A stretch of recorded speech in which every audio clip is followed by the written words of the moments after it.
Good morning, everyone. Welcome to the Food for Thought speaker series. Today, we're honored to have Neil Britto. We'll be discussing cross-sector collaboration for our Food for Thought speaker series. If you have questions, please keep them to the end of the session, or you could put them in the chat. And as always, keep yourself on mute unless you're asking a question. And we're really glad to have you all here, as always, for our weekly session. And now I'll hand it off to Bill to do the introduction. Thank you, Neil, for joining us. Thank you, Jeremy, and thank you, Valerie, for keeping hope alive with this series. It was one of the few times we got together as a community way back in the dark days of 2020, and it's one of the most positive things. The other thing, from an academic point of view, the great thing, the positive thing about the pandemic is we've really geared up guest speakers in classes. And, we've realized that through Zoom, we can have some of the greatest speakers in the world drop into our classroom I'm having a guest speaker in 2 weeks who's going to speak directly from Chennai, India, in my class here at CEPA. He's done it before during the pandemic. So it's really been an enhancement. And as we were talking before we started, this speaker series is really the evolution of the old brown bag lunches that we used to have in academia. But now it's open to our whole community, no matter where they are, which is great. So we're so happy to have Neil with us today. I came to know him indirectly through the broad CEPA community. I think my initial reference to him was from the Earth Institute. Neil knows more about public-private partnerships than probably anybody I know anyway. And I know a lot of people who know about that. And I'm particularly grateful to him for including me in his book, which I strongly recommend. I'm sure he'll reference it sometime in his talk, but this book really, I think, in my view, is going to provide a blueprint for the Biden administration on how they can more effectively use public-private partnerships, or what I like to call cross-sector partnerships, to deliver a better America, and ultimately, I hope, a better world. So Neil is one of the two people who really pulled this all together and made it happen.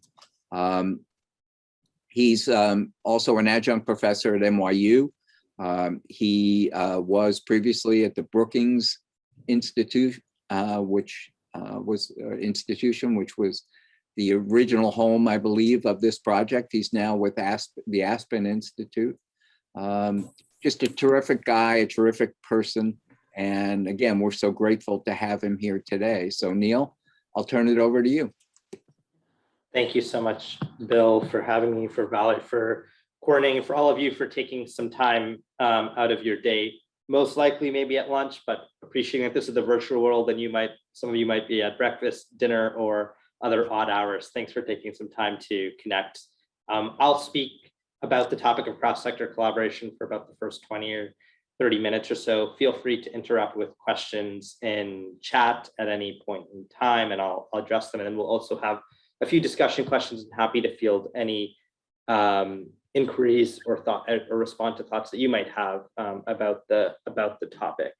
One of the special things in this kind of virtual world I find is that the demand or the opportunity for content for discussions is very high.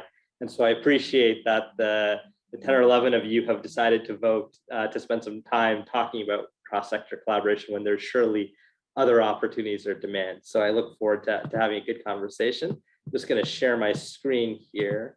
And I promise that it's not a lengthy, mundane PowerPoint slide, just something to keep us guided and for as much as myself. Can everyone see the slides all right? Just confirm that that's working. Awesome. All right. So I wanted just to start by sharing my perspective or my own personal experience with the topic of cross-sector collaboration. I'll then share a few brief thoughts on what it is and why it might be becoming increasingly important.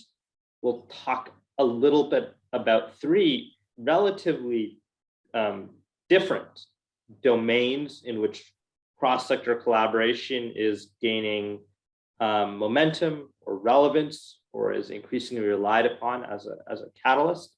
And then we'll close out with a few questions that, if you're interested in the topic or you're interested in the field, I think are the types of questions that will help advance an agenda, whether you might be thinking about studying the topic, working on cross-sector collaboration, or just might feel like you're going to be interacting with other sectors in your current or prospective professional role. I appreciate that we've got a diversity of views and participant profiles on here today, and hope that I can address the topic in a way that's relevant to all of you. So my interest in the topic of cross-sector collaboration, my firsthand exposure to it, began 13 years ago. I was part of a junior trade and economic development mission that the government of Canada had organized to Peru. At the time, Canada was signing many free trade agreements with countries around the world. And what was interesting, that many of those trade agreements reflected important priorities related to corporate responsibility, related to good public stewardship. And actually, I should probably put my disclaimer in here as I get into my career that my opinions as is recorded are my own, and I do have some affiliations with organizations for which these views are not necessarily representative. But I was doing this work with the Canadian government, and it was fascinating to see, when you talk about mining, when you talk about oil and gas and energy, the extent to which free trade agreements intended to incentivize or inspire public-private partnership, whether that be through the creation of agencies or offices intended to address the social or environmental challenges that might arise from components in a free trade agreement. In the case of Peru, there was mining, oil, and gas was a major part of that agreement. There was a challenged history on environmental and social stewardship. And so the government and private industry wanted to find ways to forge partnerships to mitigate some of these negative effects. And so I went down to Peru very wide, and I engaged with about 10 members from private industry, mining executives, chambers of commerce, both on the Canadian and the Peruvian side. About 10 folks from civil society, academia, journalists, nonprofit organizations, both from advocacy and research. And I engaged and had good access to government officials, those that had been involved in the industry for a long period of time or the like. And what was fascinating to me is they all felt that we needed to find a sustainable way to cultivate this industry in Peru. We needed to have a constructive trade agreement with other countries. But there was limited faith in any organization or any sector to address that on their own. And secondly, they recognized that they needed to work together, but all had very different ideas on how to actually do this. So I had this curiosity in the topic of forging public-private partnerships, international domain. I came back to Toronto, where I was working at the time, and I saw the importance of cross-sector collaboration in another context around the issue of financial inclusion. This was during the recession in 08-09, and there were attempts to forge multi-sector partnerships to improve access to banking services for traditionally underbanked communities, and to mitigate the risk of using predatory lending or payday lending or other services. And I saw the formal banking system trying to find ways to get the banks to work with community nonprofits that were working with underbanked populations, attempting to work with regulators and the policy community within government. And again, I saw that this was a way forward for addressing issues. Not that it addressed them all perfectly or consistently well, but it was a problem-solving method that in very different domains, international trade, mining, oil and gas, urban level, access to financial services, became relevant. And so myself and a couple other folks convinced McKinsey & Company to seed fund some research on cross-sector collaboration and the importance of it. And that gave rise to something called the Intersector Project, which is now part of the Aspen Institute. The Intersector Project is something myself and others co-founded and aimed to be a resource hub for practitioners interested in cross-sector collaboration. And I served as executive director of that project since 2013, originally an independent nonprofit, and now part of the Aspen Institute. What's interesting about the project is we aim to be issue agnostic. We recognize that cross-sector approaches are being used in a diverse group of industries. And so we work with agencies as diverse as NASA, the space agency, to county governments, to parks and conservation units, to cybersecurity development units. Everyone had this interest in how do we find ways to work better with government as the nonprofit sector. In addition to those roles, I've done some advisory work around with helping governments, Canadian and others, around how do they forge these multi-sector partnerships to advance the sustainable development goals as well. If you're interested in any of the Intersector Project's works, we've got toolkits, case studies, etc. And you can find all that on at intersector.com. One of the most rewarding aspects of the challenging circumstances created by the pandemic was having the privilege to work on a book that summarized some of our thinking around cross-sector partnerships. And it's a compilation of both academic and practitioner perspectives. Fortunate to have Bill as one of the contributors, but we wanted to reflect on what the agenda would be for advancing cross-sector collaboration in the US. Basically, what did we learn at the Intersector Project about the topic for our existence, and what are the key questions to advance the field? And I'll share some of those with you today.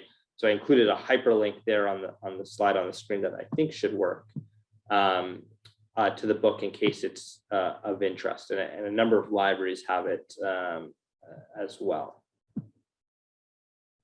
So if we come back to this bigger question of what is cross-sector collaboration, why it is important. The reason I want to spend a minute on defining what cross-sector collaboration is that if there's one thing I've learned over 13 years working on this topic is that collaboration and partnership are two of the most ambiguous and dangerous words in the English language. No one can be against collaboration or partnering. We all believe we're better at it than we usually are. Our organizations are all for more collaboration, for more partnership. But when you start to unpack what that means in the context of government, business, and the nonprofit sector, there's many different governance configurations, many different ways in which these collaborations actually work. And so it's important as you think about this topic, as you might work in it, to not be, to take a nuanced view on what we actually mean in a specific collaboration. And there isn't one that looks the same as all. One of the reasons why, despite the ambiguity of what partnership or collaboration might mean, organizations from multiple sectors are enthusiastic about cross-sector approaches is because it's recognized that society's most pressing challenges can't be solved by one sector alone. Even in divisive times and moments at the national level, at the city level, there is still this belief that multiple sectors need to be part of problem solving for this. We've commissioned work to examine this topic. When you look at the polling data in trust in institutions, that is often low, but there's still a belief that collaboration is a way forward. So in one way, we can think of this macro environment as being one where, despite we might not trust any single sector to address our pressing problems, we have a higher confidence when all three are working together, which is something of an interesting effect, and in some ways reflects that ethos of the sum of all parts being greater than any individual one.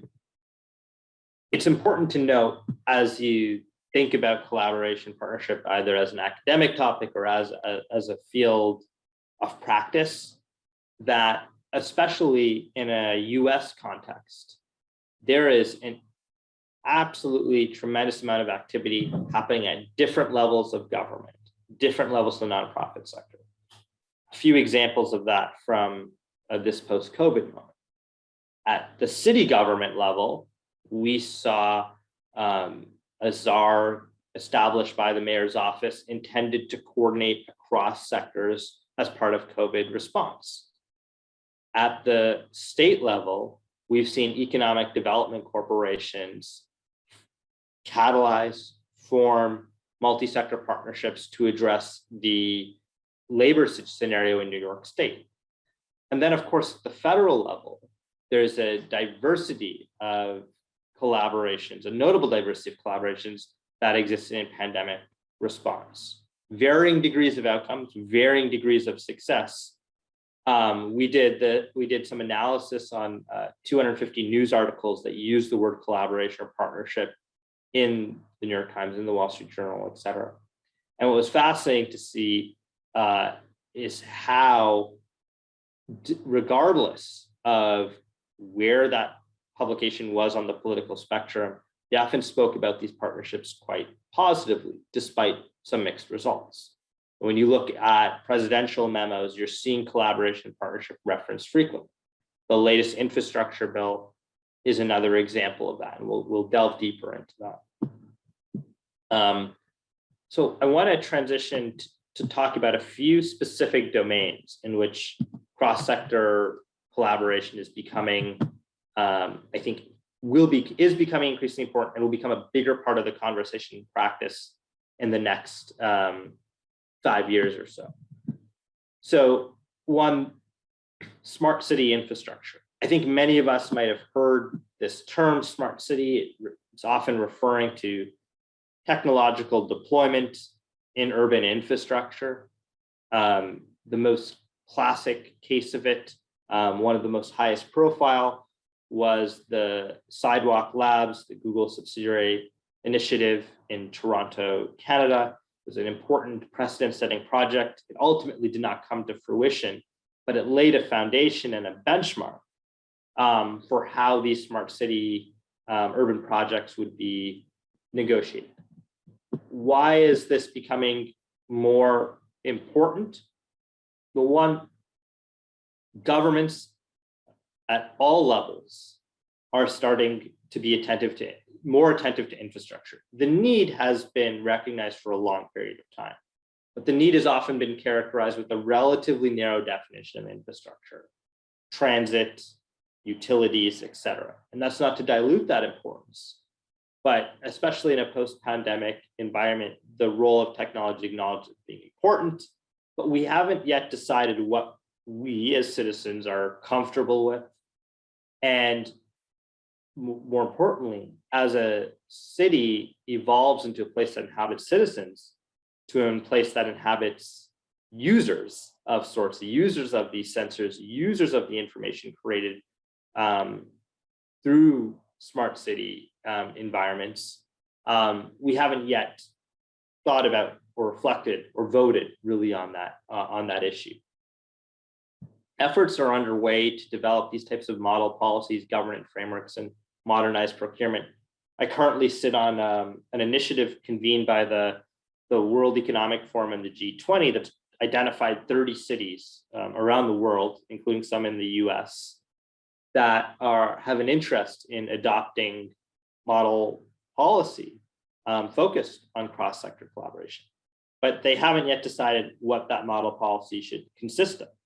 And when you engage with different stakeholders from industry, which includes the technology companies whose work would be deployed, the city, state, and national government officials who are enthusiastic but cautious, as well as the nonprofit sector groups that are both providing useful warnings and highlighting risks that need to be addressed in legislation, it feels like we're further away from agreement on what that policy should look like than we are from its actual deployment.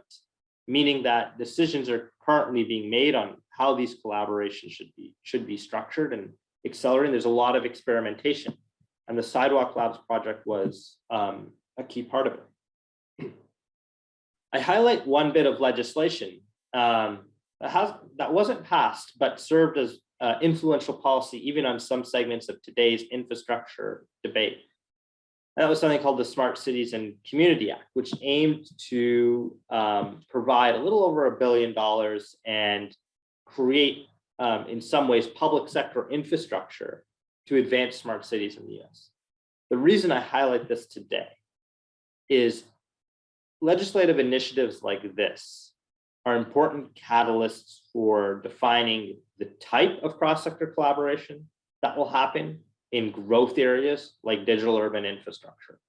And what that legislation specifically called for were things like, one, the creation of an interagency council responsible for coordinating with non-governmental entities. So we see the importance of a coordinated capacity. Two, the creation of a center of excellence or learning resource center of sorts that would allow city and state governments, as well as some national governments, to share insights on how to do these smart city infrastructure agreements more effectively. One of the interesting things that we observed over our time at Intersector is how often city, regional, county governments were enthusiastic about public-private partnerships, but never felt like they necessarily had the capacity or capability in-house to do them consistently well. And so having these learning resource centers becomes an important feature to multi-sector collaboration being publicly beneficial. The next domain I just want to spend a few minutes on is related and in some ways a byproduct of developments from cross-sector collaboration in digital urban infrastructure, and that is the notion of data being an asset. When you look at the arc of history around public-private partnership discourse, cross-sector collaboration, and if you put it into Google, chances are what will come up really quickly is discussions about transportation infrastructure, global health initiatives that require the coordination of multi-sector assets. And when you look a little bit deeper and you think like, what's the underlying asset or expertise being exchanged in this multi-sector environment or in this cross-sector environment? Historically, it wasn't always explicitly data. Information sharing has happened in some ways, even when it wasn't called cross-sector collaboration, but there are now interesting initiatives to try and find ways to treat data as an asset to support decision-making and to enable public-private data sharing.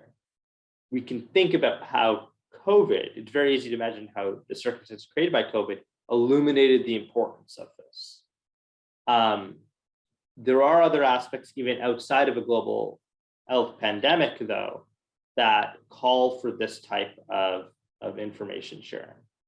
That includes things like hospital groups, nonprofit organizations, and police departments sharing data to enable preventative services to at-risk populations, right? So if an individual who has a history of mental health issues at a hospital is confronted by a police unit, are there ways for that information to be shared in a legally, technically, and ethically responsible way to try and adjust or improve the public service offered to that citizen or that agency? It's important to note that in these types of domains, there's a important consideration and risk to doing this type of work. There isn't necessarily a successful formula, although we're making efforts to try to understand this. There's 2 chapters in the book, one written by some folks at the Ford Foundation named Michelle Shevin and Maya, who talk about some of the ethical challenges with data sharing. And Angie, to your point, the smart city being more surveillance, it has that potential. And so there's a number of citizen concerns with data being used as an asset that ultimately needs to be addressed. In some ways, though, the decision to collaborate, the decision to exchange data is already being made whether or not we think it is good or not. And so I think the politics of cross-sector collaboration, and you think about data as an asset being one example to examine that through, the decision to do this is already happening or has happened. It might be accelerated by legislation.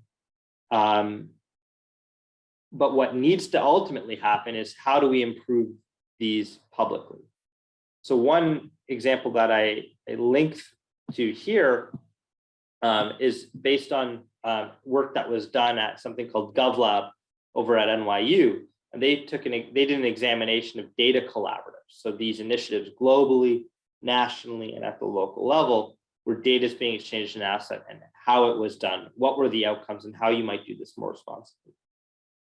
My view is that each type of collaboration needs this type of work to be done and to ensure that it's particularly disseminated throughout the public sector.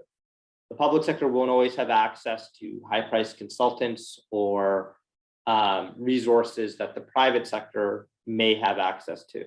And so it's important that we have a highly educated public administration around these emergent types of cross-sector collaboration. The applications for data as an underlying asset in cross-sector environment are substantial. It includes metering, it includes telemedicine, as Bill pointed out in chat. The boundaries of what constitutes smart city infrastructure are seemingly going farther and farther, and they often involve data exchange as an asset. A couple examples of that. The way in which a road and the material, a road would communicate with a transit agency based on the temperature. So there's a lot of it is sensor driven. Even the way in which commercial real estate or residential real estate is monitoring the health of entrants. Some of that pandemic technology might be adopted in other ways. Now, what happens with all of that data? Well, referring back to the Sidewalk Labs example, this Toronto case study, one of the key considerations was how do we ensure all of this data is publicly accessible so that individual organizations could access it, they could use it to structure their own collaborations or interactions, or just inform their own work. And so just to highlight the prevalence or what this might look like in the future, one of the ideas floated was that actually public libraries would become stewards of these data sets, and that you would train libraries or other respected public institutions to function as stewards of these data assets. So it was an idea that didn't ultimately lead to implementation, but you can start to see just in the last 5 years, the amount of energy devoted towards data evolving as an asset in these multi-sector environments. The third domain I want to talk about before I pause for any questions that you might all have is just the importance of philanthropy as a catalyst. And I highlight this particularly for prospective or current students who might be thinking, I'm fascinated or interested in this idea of cross-sector collaboration. I think I want to be part of my career or a greater part of my workflow. Where do I go if I want to do this? And one of the places I would not discount, but may not always be an obvious place to look, is philanthropy. Philanthropy has a distinctive set of qualities. They often have the convening power to bring folks across sectors, not just from the nonprofit sector who might be seeking funding from them, but also across the political spectrum. There are many foundations that are respected across the aisle. From a thought leadership and research capability standpoint, many prominent institutions trust philanthropy to enable research work to be done. Their funding approaches allow for a relatively distinctive risk tolerance. The budgetary cycles and deployments can be less cumbersome than other public sector sources. The return on investment required might vary from grant program to grant program, from funding source to funding source, but there tends to be some space for risk that can enable certain types of innovation and collaborative approaches. Agenda setting, being able to make cross-sector work and improving the quality of it, an agenda item for a year's funding program, et cetera, is particularly important. And then importantly, the cross-sector networks that they cultivate.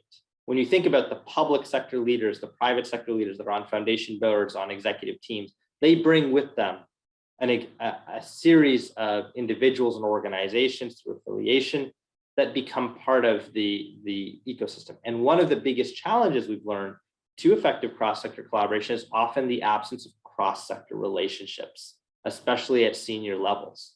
It's also why there's an interesting politic around in elected office when someone brings these types of networks, whether it's seen as an asset or a liability, whether they're coming from the private sector into public office or whether they're coming from the nonprofit sector into public office.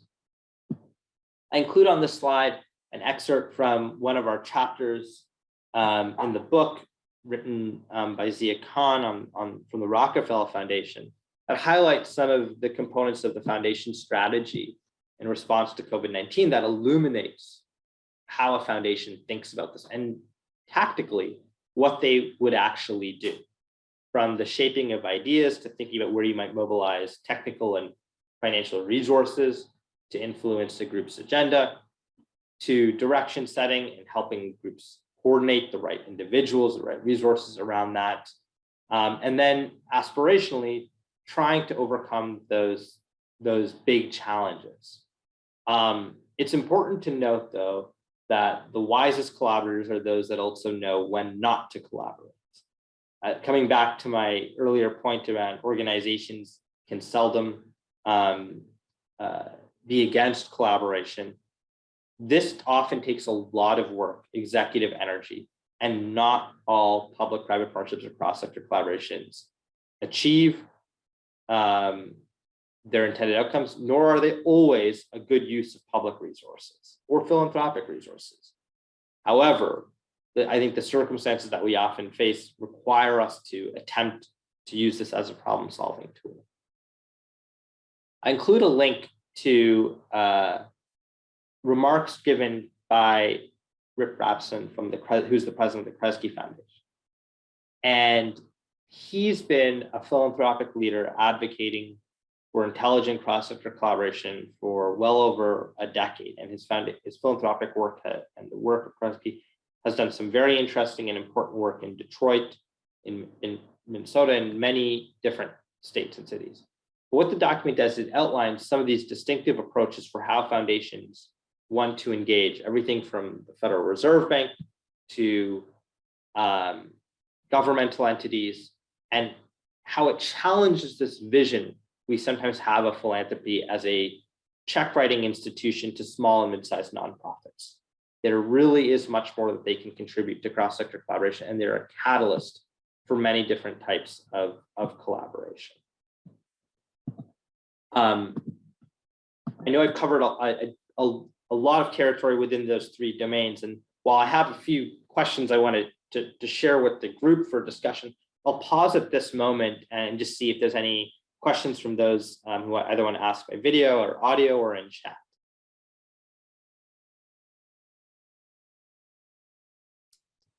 Hey, Neil.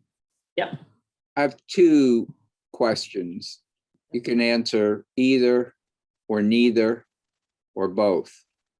So, and they bounce off this, the last part of your discussion of philanthropies.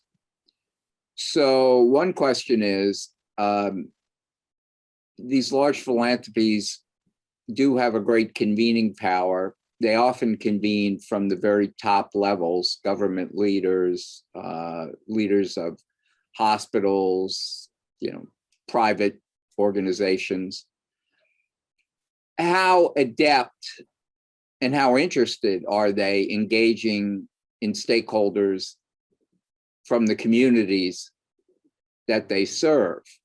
And my own experience is philosophically, yes, realistically, they don't.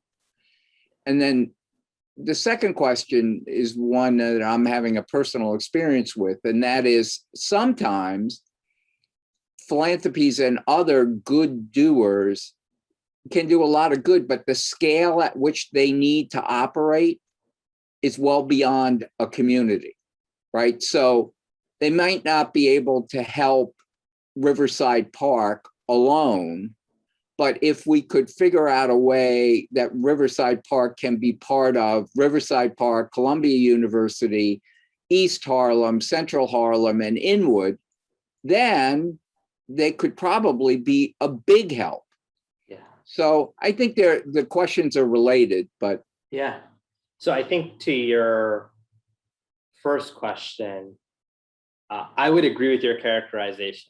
Philosophically enthusiastic about community engagement. Tactically, there's work to be done on actually doing it. I think one of the exceptions to that would be when there's a foundation within its grant portfolio has a trusted community partner that they use or benefit from as a conduit into community engagement, and that community partner is respected or trusted by the institution.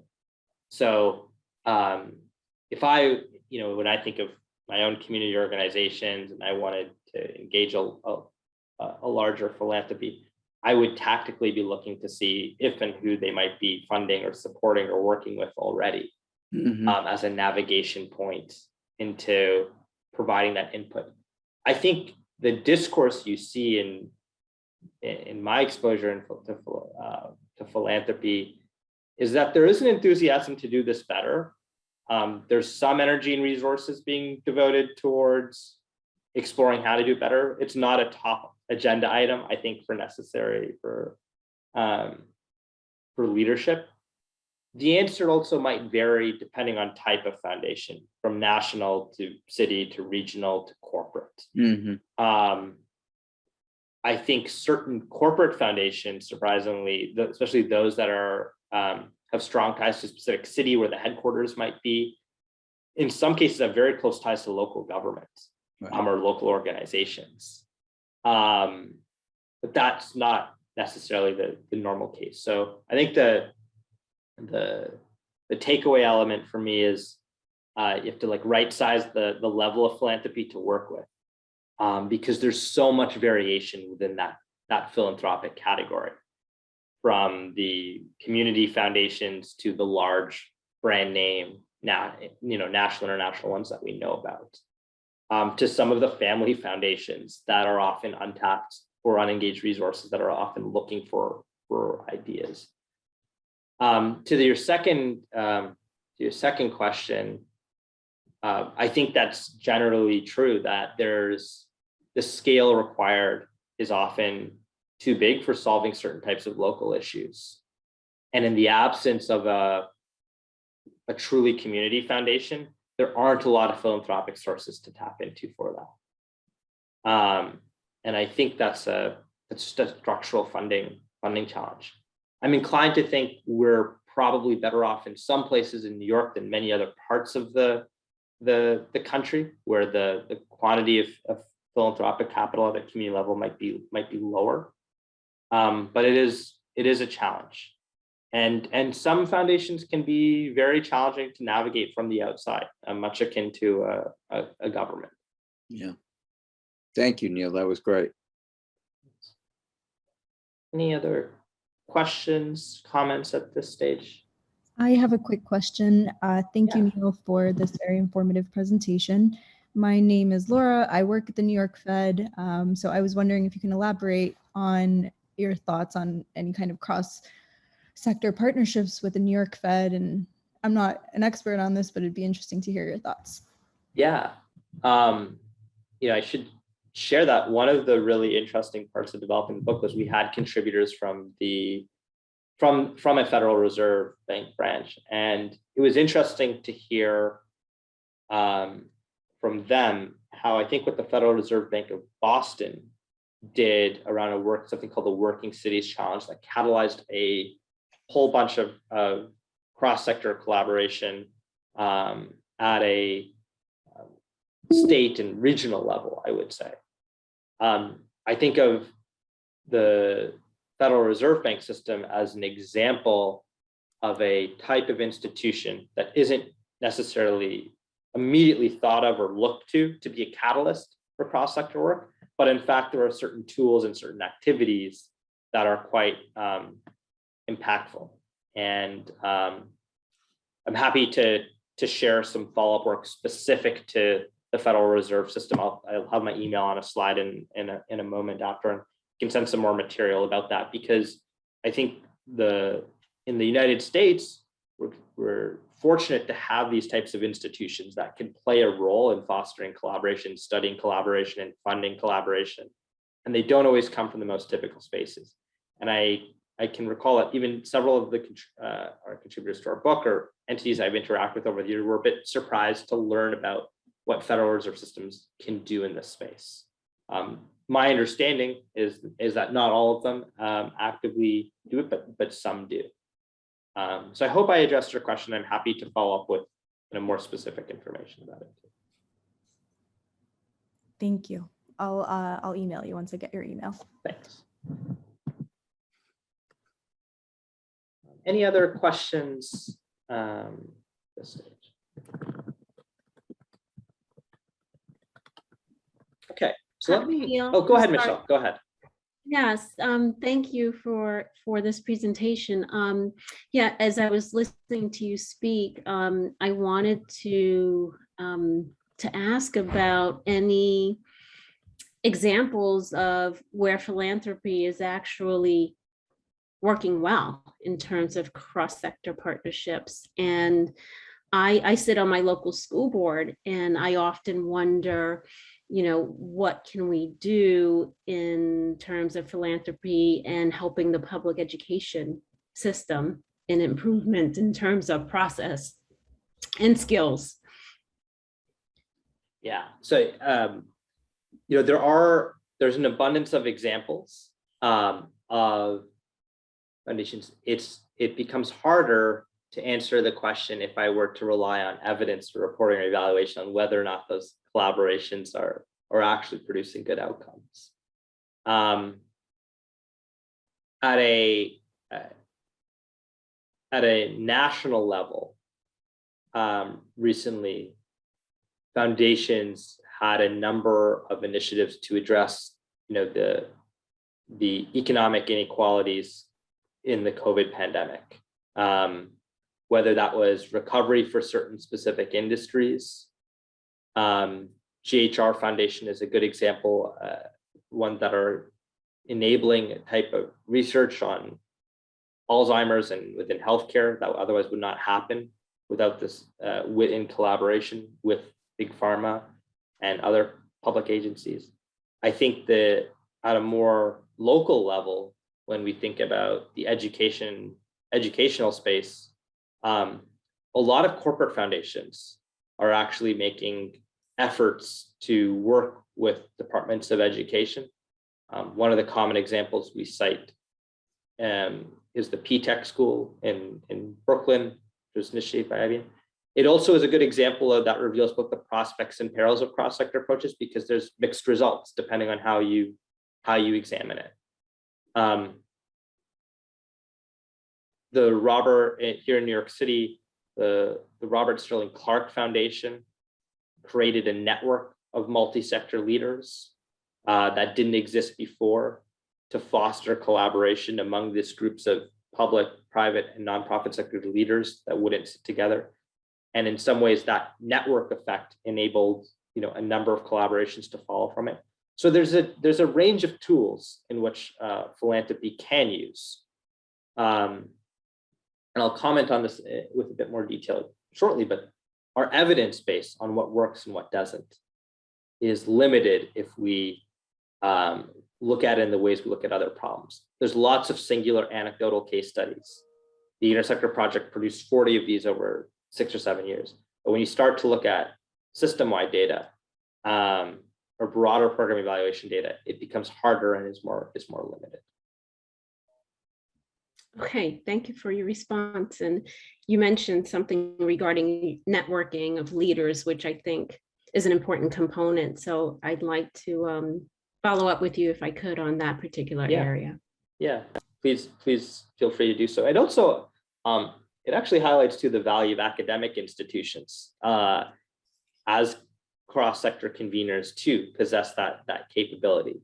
While they may not possess necessarily in every case the funding tools that a major foundation has, academic institutions have this ability, whether it's ad hoc or informal or formal, to convene multi-sector networks. And that becomes an increasingly important asset for folks in leadership.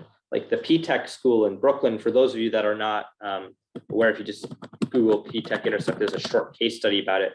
But it arguably started because the head of IBM corporate citizenship had these multi-sector networks in the Department of Education, had folks from the public sector, had worked with city universities before, and knew the people involved, and he could bring an idea to the table and bounce it back and forth with people he'd worked with before, and that snowballed into larger programs. So those cross-sector networks are important. Yeah, it's interesting you mentioned that because I am a former IBMer and I did partake in P-Tech as an IBMer. Yeah, so that definitely was a program that was very beneficial and like to see it expanded. So yeah. Any other questions? Okay, I'm going to move forward because I know we've got about 8 minutes to go, and I want to share with you a couple of questions that we're thinking about as being important to advancing thinking and practice in cross-sector collaboration, just to invite any reactions, and I'll provide some brief context as to why we're asking that question. So, how do we improve the performance of cross-sector collaboration in America? I think we're at a point where the quantity of collaboration is getting to be healthy, or has been healthy for a period of time, but there's limited evidence on the outcomes of that collaboration. I sat as a judge for a Global Public-Private Partnership Prize a few years ago, and we had 120 submissions from prominent organizations, from small organizations, from others. And it was interesting to see the limited amount of performance measurement that was done on whether or not a cross-sector approach was better than a single sector approach, whether the transaction cost of collaboration was consistently worthwhile. The reason this matters is when we think about how we diagnose opportunities for collaboration, when we decide if and how to partner, more energy needs to be focused on that. Neil, yeah, go ahead, Bill. I totally agree, as you probably know, and we spend a lot of time in social value investing talking about that. Part of the problem with this, though, is often, like take, for example, the Mario Cuomo Bridge, without the collaboration, the bridge wasn't done. I mean, so the non-cross-sector partnership meant no bridge for literally several decades. And then the partnership made the bridge possible. So good, better, and different. It's kind of hard to say whether it's better or not. The one thing you can say is we did get a new bridge. So a little bit of the challenge is chicken and egg. Sometimes we turn to cross-sector partnerships because traditional mechanisms can't get it done. So it's sort of a last resort, if you will. So then comparing how well it did becomes more challenging. Absolutely correct. And I think the comparative performance assessment is more relevant in certain domains than others, where there truly is a clear choice available. So one example of that is in the global health domain. Yeah. There's a lot of major healthcare and pharmaceutical companies that are deciding if and how to work with governments, or if and how to work with nonprofits, or to run their aid deployment work entirely through a corporate foundation. Right. That's a very particular type of collaboration. No, that's But a great it's example. hundreds of millions of dollars, both public and private, put into these programs of multi-sector partnerships. And I've seen firsthand kind of the mixed performance of some of them, and the executives involved asking themselves, I wish we had a better way of diagnosing whether or not we should have done this, in the same way that we would look at investment decisions or other resource intensive decisions. Thank you. Yeah, related, how do we ensure data-driven and evidence-based approaches to cross-sector collaboration become standard, particularly within public administration? We live in the era of where data is seen as eternally good. We need more of it. We need it to inform our decisions. You go to data.gov, type in public-private partnership and cross-sector collaboration. There's a very limited amount of data sets addressing this topic. There's a limited amount, and part of it reflects the challenge on what type of data would you collect? What's the incentive to collect it? Is it worth the acquisition cost? The point I'm trying to raise and why I think this question is important is as more and more resources are allocated towards multi-sector partnerships, how do we ensure that at least some of the principles of evidence-based policymaking and deployment, and how some of the data that we now expect to be available on projects, programs, and performance outcomes in other domains, how do we bring that in to this particular context of cross-sector collaboration? And my last question, which in some ways I think summarizes what we're advocating for, is not just a higher quantity of collaboration, but a higher quantity of high quality cross-sector collaboration.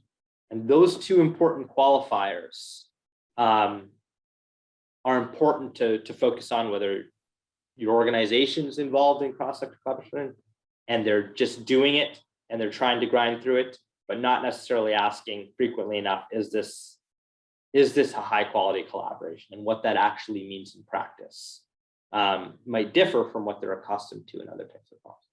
So what types of public problems do we want to see addressed, right? I used the digital urban infrastructure example. I used information sharing and data as an asset. But there might be problems that we're encountering in our professional lives or that we're being exposed to in our academic lives that we think would benefit from higher quantity, higher quality cross-sector collaboration. The easy answer is, well, everything. But if we can start to prioritize what would be at the top of the list, I think that would be helpful to agencies and to other funding entities that have an interest in supporting this. I know we've got about just 2 minutes, so I'll pause there in case there's any immediate questions. And if I didn't address something that you were hoping I would have addressed during this hour, please feel free to email me, and I'm happy to follow up. Neil, before I lose you, I'll give you a quick one. New York One last night had a long program with the presumptive new mayor, Eric Adams, and they got talking about charter schools versus public schools. And he was, I thought, particularly good in saying, you know, we have public schools that don't work and we have public schools that do work. We have charter schools that work, but we also have a lot of charter schools that don't work. And to your point about performance, that was a key element. First of all, how do you decide what's working and what's not?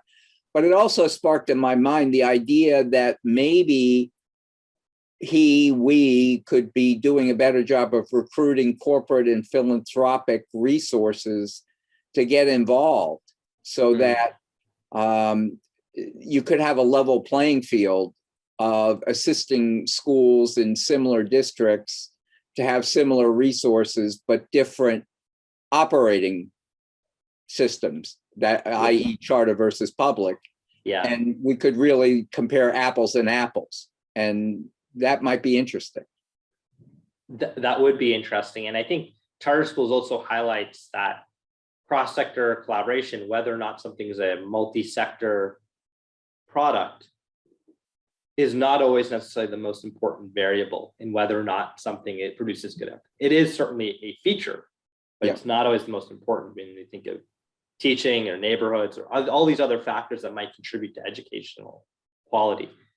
Whether or not something's the product of a cross-sector collaboration isn't always, number one. But that's a good, important domain, and yeah, highly relevant to New York City. Jeremy? Yes. Ready. Well, I think we'll close up. So thank you everyone for joining us for Food for Thought. And thank you, Neil, for this wonderful presentation and for answering our pressing questions. And for those of you who didn't see, Neil put his email in the chat, if you want to reach out to him through there. And thank you again for joining us. Thank you, Neil. Thank you so much for having me. Have a wonderful day. Thank you, Neil. Thank you, everybody. Great session. Hope to see you next week. Take care. Bye-bye, everybody. Have a great day.